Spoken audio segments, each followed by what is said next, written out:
William Gargan stars as Barrie Craig, confidential investigator.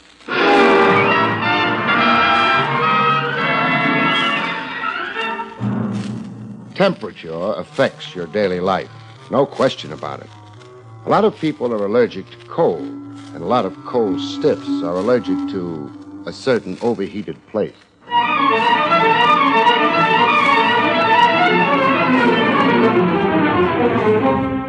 The National Broadcasting Company presents William Gargan in another transcribed drama of mystery and adventure with America's #1 detective, Barrie Craig, confidential investigator.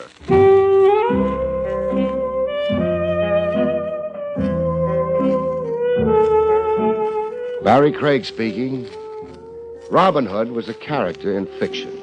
No such character except in some writer's brain. Yet every now and then, a live descendant of Robin Hood happens in real life. Some screwball who steals from the rich to give to the poor. Like a certain bank embezzler, I had the misfortune to be handed as an assignment one day. A small bank in a town with an under 20,000 population. The bank manager, a shriveled-up little guy named Woolsey, explained why he had reached way into New York for an investigator. Well, my hope is that you can prevent a terrible scandal, Mr. Craig. By catching this absconding teller. Yes, Kirk Dennis. Scandal, you said, in a tone of voice like the Banshees were after you. The Banshees are. You don't know Echo Corners. Tell me about your quaint little town. Well, you've heard of mountaineer feudists. The bloody Hatfields and McCoy. Here in Echo Corners, we have that precise situation. Barbarism and hatred that divides the town. This side against that side.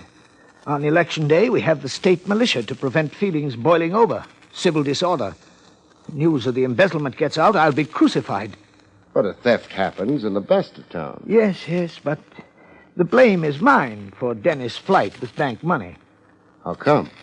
Well, Dennis is a sort of protege of mine. I've sponsored the man. I met with severe criticism when I gave him a job in the bank. Criticism? Why? Dennis had been involved in some scrape prior to the bank job.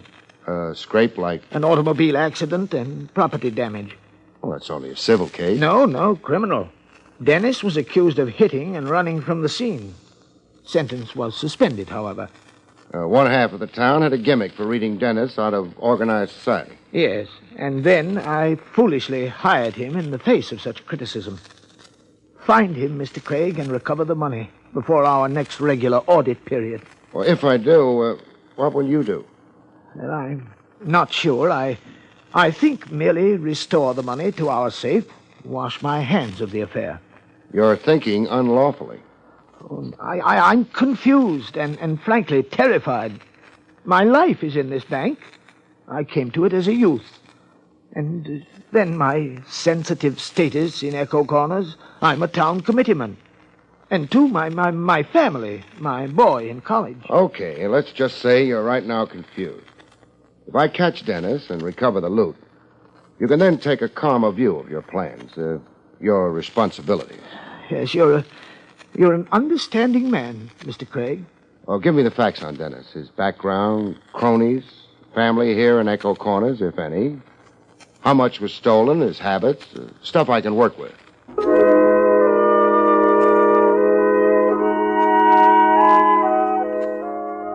An embezzlement temporarily hushed up. Woolsey had his executive neck go way out. I got all the facts he knew about young Kirk Dennis and then went to work. Work kicked off pleasantly enough. In a farmer's market, the annual Spring Jubilee Bazaar was the occasion for the crowds and music. The booth I was especially interested in had a spinning wheel with numbers on it.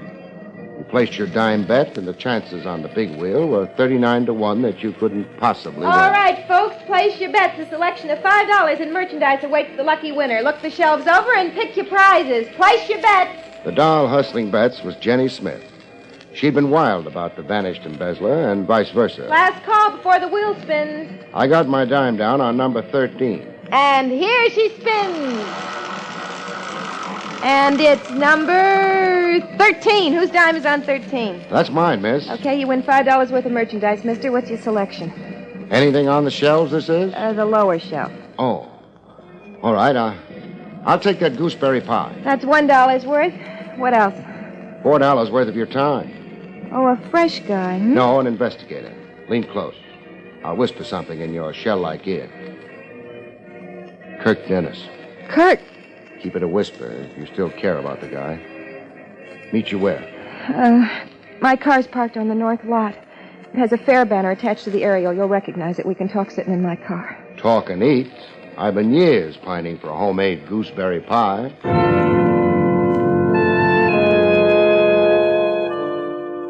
When the pie was devoured, we talked. What's this about? 10 to 20 years. 10 to 20 years? The time friend Kirk will spend in the clink for absconding with bank money. Kirk? You sound like you put embezzlement past him. Oh, it's just impossible to believe that Kirk would do anything criminal. The jails are full of the nicest people. Look, if what you say about Kirk is true, why haven't I heard about it? Confidentially, it's not yet been broadcast. It's top secret. Kirk can help himself. Reappear with the money, mitigate his crime. Are you trying to contact Kirk through me? If you know where he is. Well, I don't. Well, you two kept company. We dated. Does that make me an accomplice? Of course not. You're only a corn-fed country girl with nothing in your head but the purest thoughts. You never pined for big city lights, spangled evening gowns, mink, and all that sinful stuff. It never enters your head. Hardly ever. Thanks for frankness. Have you any idea where Kirk might go? No. Any place he dreamed of shoving off to? Dreamed? A wish you might have heard him make, especially when Echo Corners got him down and cramped his style. You know, idle talk, the fantasies people go in for. Oh, sure. Madagascar, Hong Kong, the South Pole. Kirk always talked like a frustrated adventurer. He only read travel books and railroad timetables. Are you really going to all those places in search of Kirk? Detectives sometimes make tracks, but I'll try it right here in Echo Corners before renewing my visa. Now, if Kirk Dennis gets in touch with you, will you contact me at once? For Kirk's sake, Jenny. Where are you staying? The Blue Moon Inn. I still find it incredible that Kirk stole bank money. Local boy makes good. The next fellow in my checklist found me before I found him. On South Main Street as I was strolling by. He came tearing out of a barber shop with lather still caked on one cheek. Hold on there, stranger. You're just the man I want to see. My hunch is you're just the man I want to see. You answer the description given to me. The description. Flap ears, a bald dome, and a big mouth. C. Samson Kovacs is the name. Then you're it. And you're some addle-pated shoe-fly cop flown in from the east, I'm privately informed. Keep bellowing, you'll blow a gasket. Do we continue this interview right smack on Main Street? Come back of the firehouse and walk in front of me. I never turn my back to a stranger. I learned that reading about the Texas Rangers.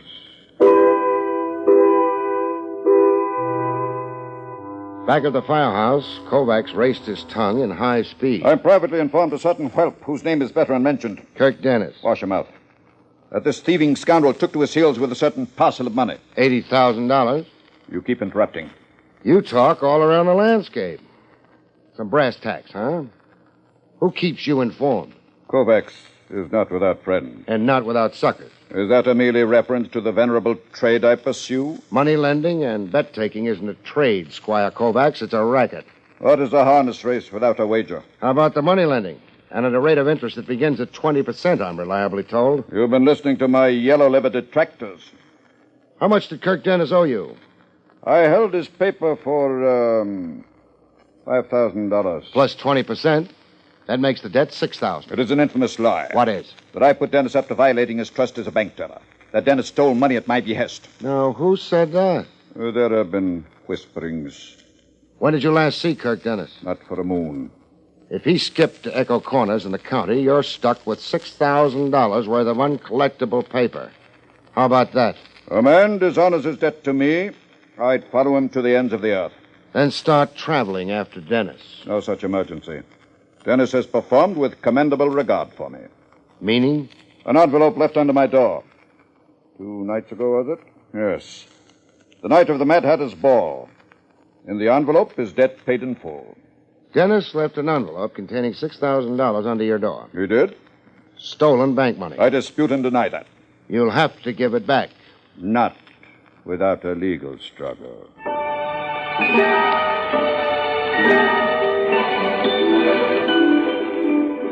It only went to prove the big cities had no monopoly on shopsters. The next item on my checklist into a missing bank teller's personality and background was Kirk Dennis's uncle. Named, interestingly enough, Moses Crooker. I got there at dusk, to the tune of barking hounds anxious to improve their bite on strangers, bums, and detectives. My information was that Dennis had lived with his uncle. Yes? Moses Crooker? Ask me. My name's Barrie Craig. All right if I visit a while? Welcome, man. So is out for a weary traveler. Huh. Sweet music to my ears. What's that? So far, I haven't found Echo Corners too hospitable. Well, there are those that are and those that ain't. Come in and sit. Yeah, I'm glad you thought to stop.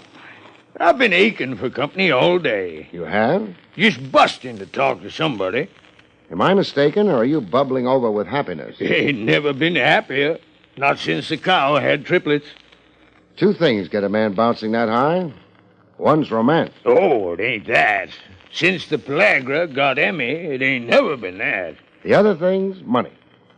You came into money. I better not be answering that. I hit the nail, huh? You know, I ain't sure I like your prying. But you invited me in to talk. You were busting to talk, you said. Yeah, but I don't like anybody taking the words out of my mouth. Oh, I'm sorry. I jumped the gun. Well, if you're going to do your own talking... Yeah, I must tell you, blow up from the compression. You see this? A tin can. A can for the lard back in my grandfather's time. Well, what about it? What do you see on it? See?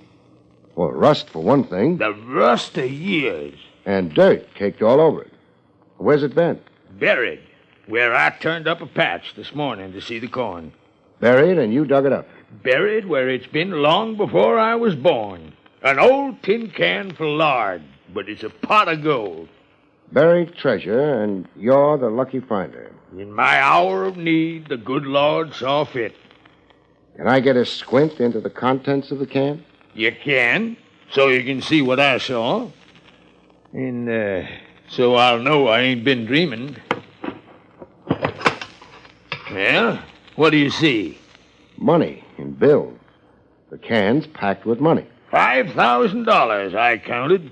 You dug it up, you said. Out in the corn patch. I've got a little shock for you, Crooker. A shock? The can's older than sin, all right. As antique as your memory of your grandfather. But the money isn't. The money ain't. The money's soggy and soiled a little, but it's comparatively new money. Look at the modern size of the bills. The 13-figure serial numbers on it.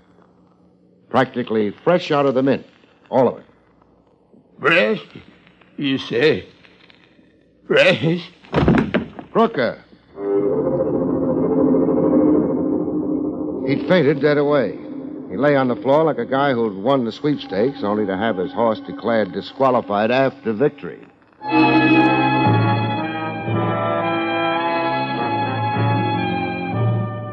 When old Moses Crooker came out of his faint, he tried to make an argument of it.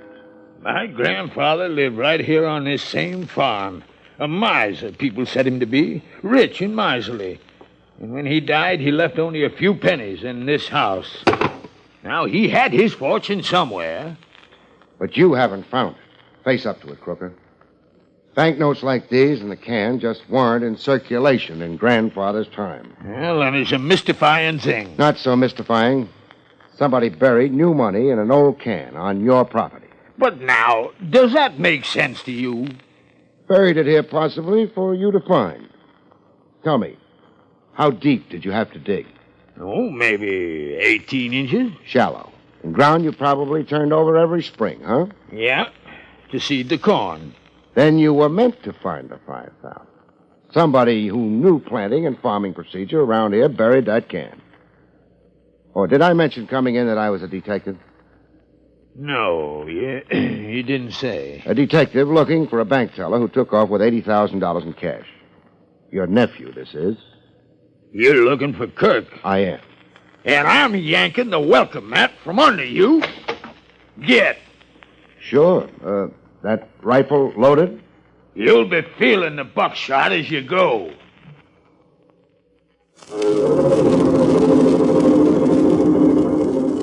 I said Echo Corners was downright inhospitable. With the baying hounds back in my ears, I tried quitting the area fast. Uncle wished me Godspeed. Being half blind, he aimed right at me. First stitch I found, I jumped in. Nothing like a foxhole during battle.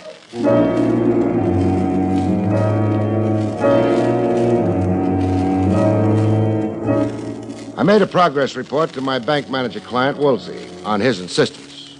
Well, the news can't keep much longer. The sheriff's been around talking snide. Why not let the news out and stand up to it? I'm afraid. I'll be blackened and shamed. I'll lose the bank. You mean your job in the bank? I'll be voted out. Well, some of the loot's been distributed. 6,000 to Kovacs to buy up Dennis's IOUs. 5,000 left for Uncle Crooker to feather his old age. To lift the mortgage, my bank holds a $5,000 mortgage on the Crooker place. Oh, a touch of Robin Hood in your missing teller. Pay the bank back with its own money? Well, that's double thievery. And the cream of the jest. Have you any news of Dennis? Something you maybe picked up on the Echo Corners grapevine? Well, it's said he was seen camping in Whitehead Park last night, boiling a kettle over a campfire and settling for the night. Who saw him? Clem Hobie? A reliable witness? No, Hobie's the town drunk. He had the farmers chasing a four-legged ghost 2 months ago. A whack then, huh? Whitehead Park. Is it just a park? Woods and thickets and swampland. 4 miles of it, north and east to the county line. Man could hide there without anybody the wiser. I see. Well, cheerio. Look, Craig, I'm relying on you to save me from being dishonored and persecuted. Tall order, but I'm out punching.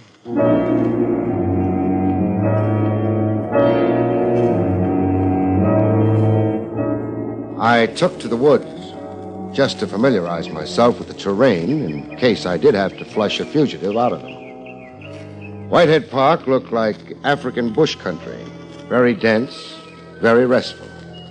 A good spot for a long sleep, voluntary or otherwise. Mine happened otherwise, by will of the above. A weight dropped from the skies. Face up, flat on the ground, I got a look at the mighty sleep giver. A man up in the trees with another rock in his hand, the size of the one he'd already crowned me with. I couldn't make out the man's face. My eyes weren't that good.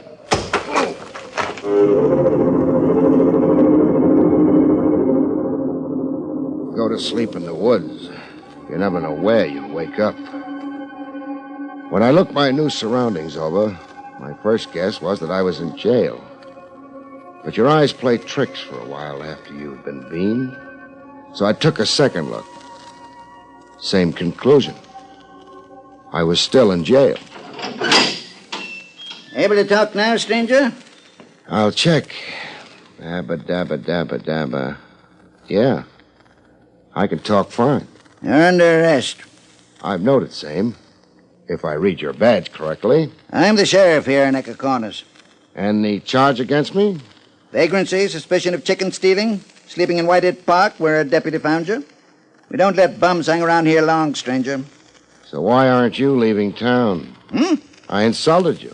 Add a new charge to the old one. All right, what's my punishment? I'm riding you to the county line and booting you across it. What if I cross back on that county line? You could walk into a shooting. But if I'm not a vagrant? I say you are. With $400 cash in my wallet? Yeah, I'll show you. Say, Something wrong? my wallet's been lifted. You're claiming you were robbed? I'm claiming maybe you took it. You're accusing the sheriff of stealing. Let's just say confiscated it. So you could declare me a vagrant and boot me out of Echo Corners. That's funny talk. You know who I am and why I'm here. You're that half of the town that wants the bank manager Woolsey out on a limb. in disgrace and bounced out of the bank managership and off the town committee. You don't want me to catch a crook for him. If I admit to it? Deny it, and I'll call you a liar. Give me my wallet and let me out of here. Wolves ain't worth your time. Them suppressing the theft and mocking the law on Necker Corners. Woolsey's just a worried man. I'm sheriff here, but Woolsey brought you in from the east. So that's your real gripe, huh? Look, Woolsey had a right to hire a private cop. And with the sample of your tactics I've just had, I don't blame him. I'm advising you to go home, Mr. And I'm Craig. advising you to go... Well, go find out who beamed me in Whitehead Park this afternoon. My wallet. It's in my desk. I'll give it to you on your way out.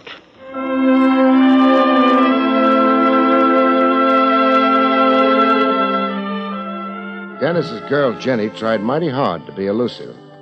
I spent half a day looking for her. Then I found her where you'd never expect the corn-fed doll with a big city glare in her eyes to be.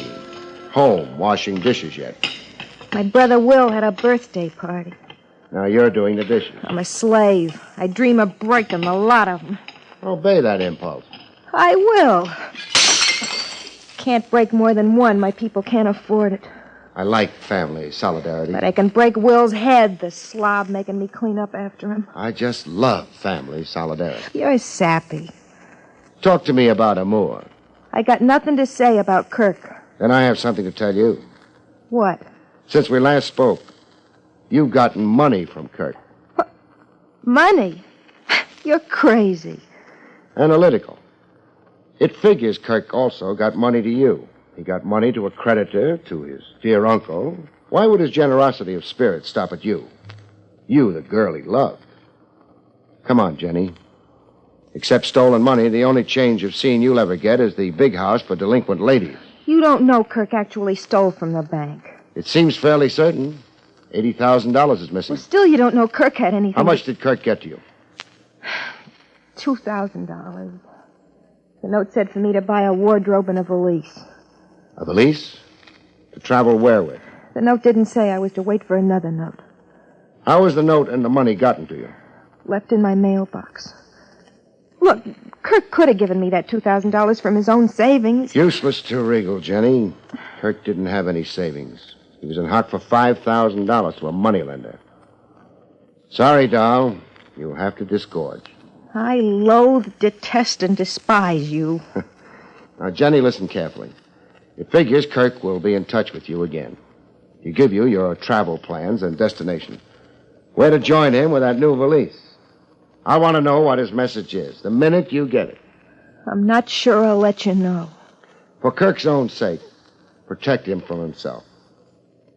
You will, Jenny. You're at heart a corn-fed girl raised on Sunday meetings and the Ten Commandments. You'll put temptation behind you.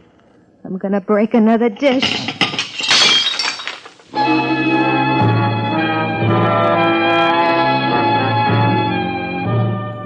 Jenny wrestled the devil and won. She put temptation behind her. She told me so in a phone call to where I was staying, the Blue Moon Hotel.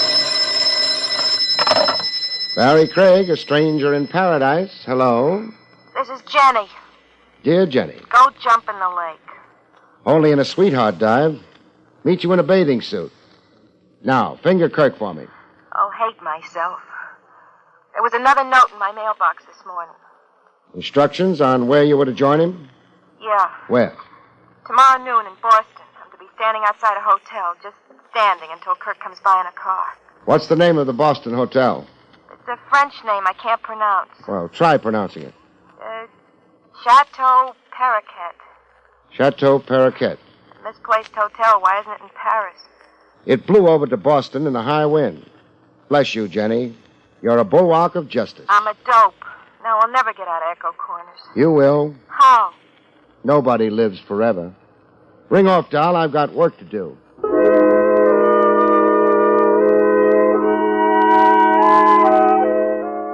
Do handsprings and pull rabbits out of hats. Some clients aren't satisfied. They insist it's a lousy show, as my client did. Why, you let Kirk Dennis escape Echo Corners. Did you expect me to police a whole county? But your methods have been self-defeating. Just how, Woolsey? Your liaison with Jenny. The one real contact to Kirk. You handled it abominably. Your beef being? Only Jenny could have led you to Kirk, given enough rope, lulled into a sense of false security. But you were concerned with the girl's morals. You should have kept Jenny under surveillance, but never approached her. Meaning I should have let her go meet Kirk in Boston and then nab the pair of them? Yes, at the point of their rendezvous. Now Dennis will disappear into the world. We'll have no clue at all to his whereabouts. Would you be very surprised if I said I do have a clue to Dennis's whereabouts? You have? If I said I don't think Dennis is in Boston or anywhere but right here in Echo Corners? But I don't... Would a fugitive thief be stupid enough to expose his whereabouts to a girl he knows must be under police control here in Echo Corners? Well, a man in love might. Not in my book. Anyhow, not this soon after the theft. Not with the case red hot and blazing. And I've got more ideas, Woolsey. Yes? About Dennis's lavish handing out of money. 6,000 and 5 and 2 to Jenny. That's 13,000 out of 80 stolen. But all strictly percentage philanthropy. The crook still has 67 grand, all to himself. What did you do with that dough, Woolsey? I do with the money? Don't let's drag this out. Your crime is showing like Casey's red flannel nightshirt. You slipped notes in letterboxes. You handed dough around like Robin Hood, only to support your baloney claim that Kirk Dennis stole the money. But the net you kept is a very tidy sum. Now, Craig, think. Kirk Dennis fled. Yeah, I know. And that little disappearance gimmick is what ties the noose around your scrawny neck. When did Echo Corners have their last hanging? Oh, Craig, you're insane. Wise. Wise to you. Theft and murder. You did both. Okay, if you're going to make it tough to find the corpse of Kirk Dennis. Who are you telephoning? The sheriff. He feels left out of it. I'm inviting him, deputies and all, to turn the town and county inside out, looking for the remains of the late Kirk Dennis.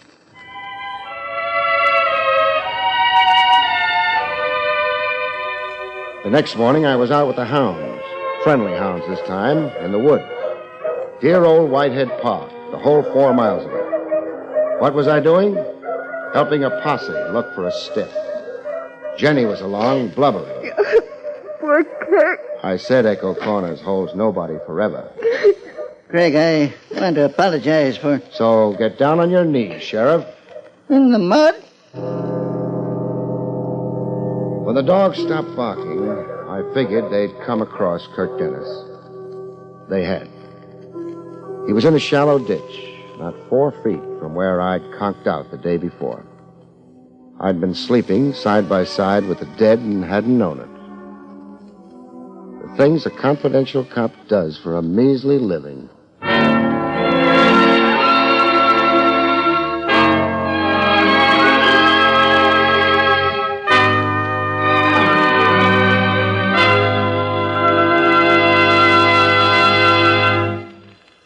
You have been listening to William Gargan in another exciting transcribed mystery drama from the adventures of Barrie Craig, confidential investigator. Tonight's story, The Embezzler, was written by John Robert. Next week, it's the strange story titled The Schemers, about which Barrie Craig has this to say. Next week, 3 adventurers in search of a bankroll find money offers no kick if they're too dead to enjoy it. Good night, folks. See you next week.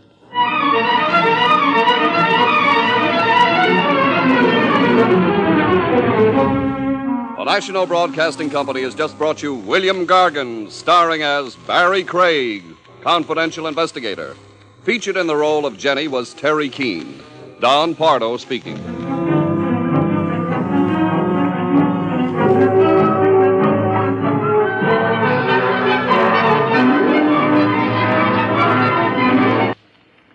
It's another exciting Dragnet adventure tonight on the NBC Radio Network.